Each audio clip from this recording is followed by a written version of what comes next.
Hey everyone, if you're anything like me, you often find yourself looking for business insight in podcasts. And I'm sure many of you are also into meditation and reflection to help better understand yourself. Former guest of the show, Carl Bonner, decided to launch a podcast that brings these two elements together. It's a series of guided self-reflection exercises, but specifically for freelance creatives like you and me, focusing on the struggles we face as we try to grow our businesses, while also finding more happiness in the work that we do. It's called Thanks for Thinking. It's definitely an unusual format, but if you want to grow your self-awareness, find deeper career satisfaction, and make more money, then I think this podcast might be for you. Experience it for yourself and click the link in the show notes below. Hey everyone, welcome back to Secret Sonics. This is episode 134 with Andy Reid. Before I talk about this episode, I just want to mention that it's just hard to talk about anything right now when there's a crazy actual invasion war happening in Ukraine right now. I have played in front of audiences in Ukraine and in Russia, and everyone I ever met there, both of those places were so warm and so awesome. I can't believe that the vast majority of people in Russia want to be invading Ukraine. It just seems crazy to me. And here's hoping to better times. I did donate to a humanitarian cause, and I probably will donate more. And I would encourage everybody listening to this episode to donate to a humanitarian cause to help the people in Ukraine. Okay, on to happier things. I did have a great chat with Andy Reid. This is an amazing episode. We chatted about so many things, including working with artists, making them feel comfortable, what it takes to make a song in a day. We talked about working from his home. We talked about networking just by being a musician. We talked about having a community of artists in his area and helping each other out, his approach to production and mixing while he goes, and being inspired by gear. And we just talked shop about microphones and things like that. A great conversation with tons of gems and takeaways. I really think this guy has a lot of things figured out really well, so tons to learn here. I think you'll love this conversation. So with all that to say, here's my conversation with Andy Reid here on Secret Sonics. You're listening to Secret Sonics, a podcast exploring the creative side of music production. Join us weekly for honest conversations with real-world music producers and audio professionals.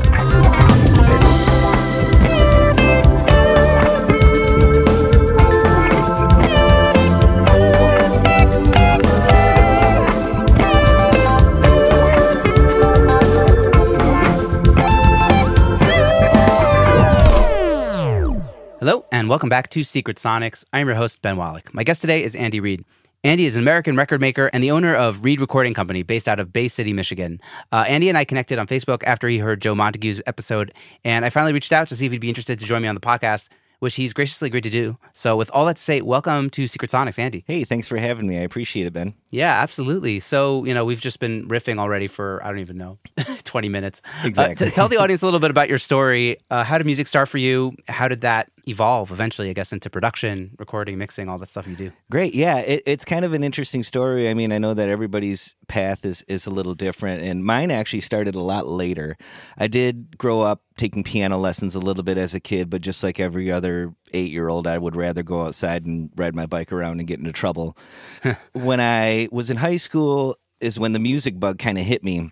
This is the early 90s too, so grunge was a big thing. I was super into that, but I also had this love for like the Beatles and the Beach Boys, and that was kind of not cool at the time because that was like your mom and dad's music, so it was still kind of early enough where it wasn't a cool thing, but there was just something about it that I loved.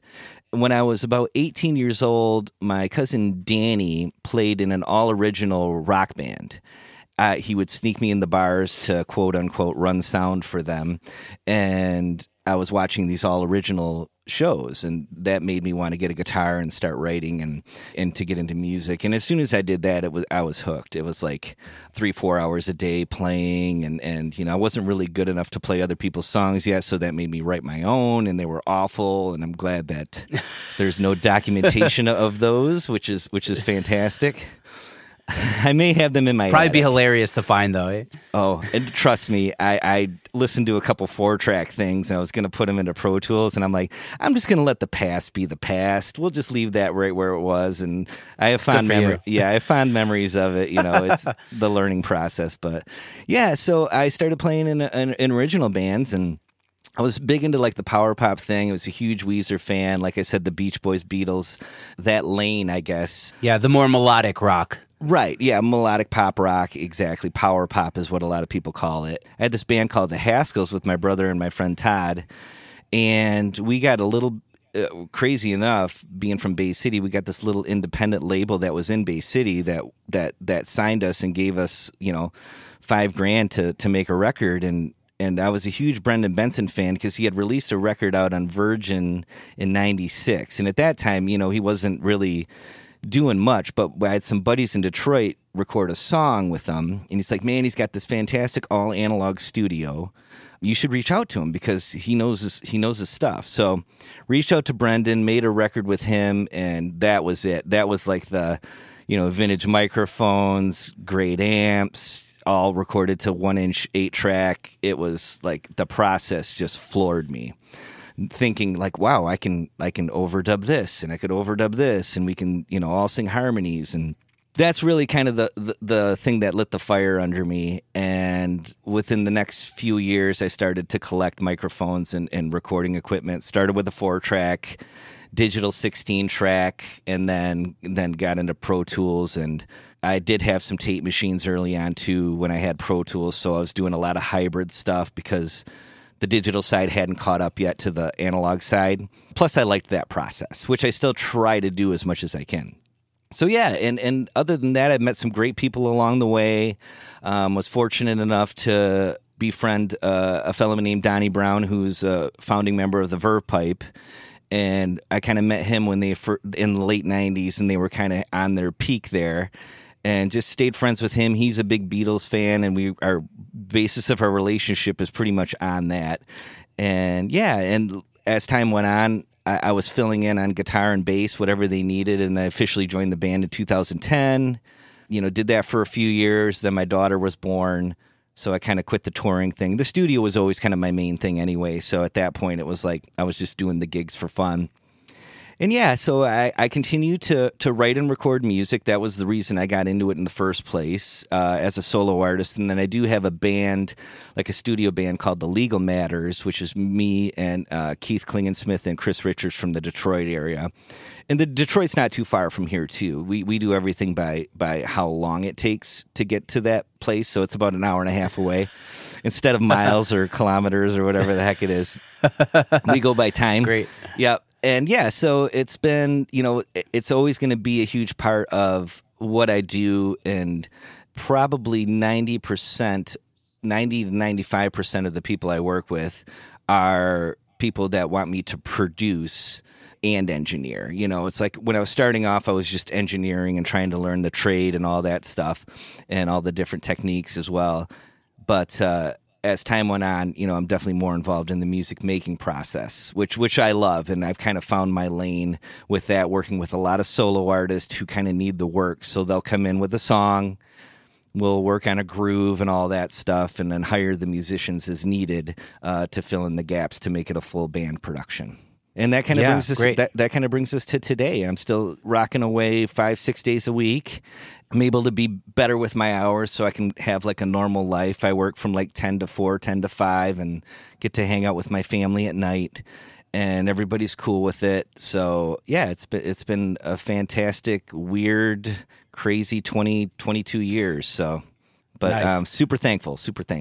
That's awesome. It sounds like being a musician is a big part of the way you produce and, your approach to engineering, right? Because you're a guitarist, a bass player. I'm assuming when singer-songwriters come in, you're playing a lot of the instruments, you know what I mean? Like, that's part of the production, Yeah, and it's so much fun. You're a member of a different band every day kind of thing, and I love that side of it. I've definitely still have, with the people that I work with, I definitely work with some people who are, this is all they do is music, but probably 75% are people that have, a 9 to 5. So this is like their day off, and it's their fun, kind of golf day or whatever. And so we just jam together and figure out parts together, and it's super creative. And even though I'm playing a lot of the stuff, I'm involving them in like, what should I play? What do we need to do here? And really try to go at it from a 50-50 angle instead of being the producer that says, this is the way you need to do this. I guess I just don't have that gene to kind of tell people there's one way to do things when there's obviously like a million. so Right. yeah, I love. And it's their song, right? Like they should have an input of like what it should sound like, right? 100%. 100%. Yeah. And I want it to be them as much as possible. So, so I'll play the guitar and the bass on a lot of the stuff, and sometimes drums and keyboards if it's within my pay grade. I'm not a strong swimmer on those two instruments, but if it's like a little keyboard line or something, I can kind of hack my way through it. And you learn how to edit very well in Pro Tools when you're not as good on an instrument, which helped my chops there. So yeah, it's just a lot of it, like I said, is one-on-one with the artist, and we'll try to just do a song a day and come in the morning, work on the arrangement, all that good stuff, and then by the end of the day, hopefully we have close to a finished track. Oh wow, that's fast. That's really fast. Yeah. So you're just like song a day. That's my jam. Yeah. Yep. 100%. And then they kind of leave with something like finished, and maybe it's just that's the way I've always liked it. You feel like you've got a lot done rather than doing drums on like 6 songs and then doing bass on 6 songs. You're into the moment, you're into that one tune, and all the gears are going, How are you able to work so fast? Like I can get like a very basic demo in an hour or two maybe, but to actually flesh out a full production takes me a long, long time.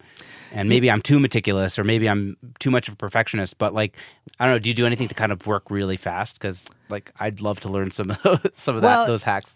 I try to have everything ready to go. Like that's a big thing. My drum kit's here. It's mic'd up. My channels are all set.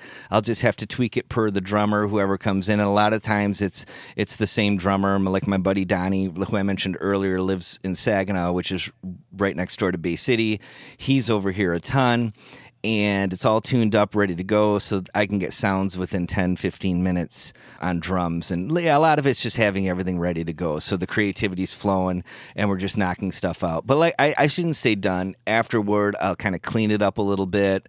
I try to just let the idea side happen, and then I'll go back and I'll kind of clean it up, and if it needs it, and then mix it and stuff later as well. Yeah, but you'll even get your final vocal taken that same day, Yeah, I try to. I mean, it sometimes it happens, sometimes it doesn't, but most of it is definitely there. I would say, like I said, 95% of the time we're done with tracking. That's awesome. Oh my gosh, that's amazing.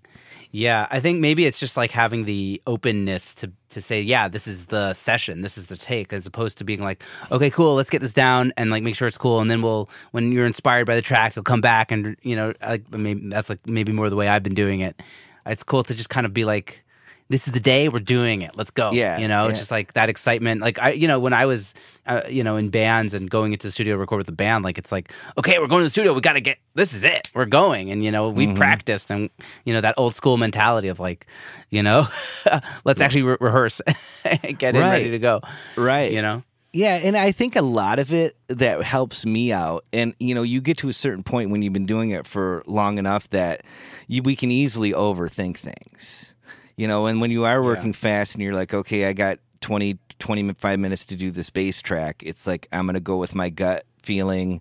I'm going to get a cool sound, and I'm just going to play it and get through it. And as long as the artist that's behind me is happy and I'm happy and it's doing what it needs to do, maybe we have to go and punch some stuff later, whatever, that's easy enough. And that's what I said, having all these channels set up so I can just plug in and go.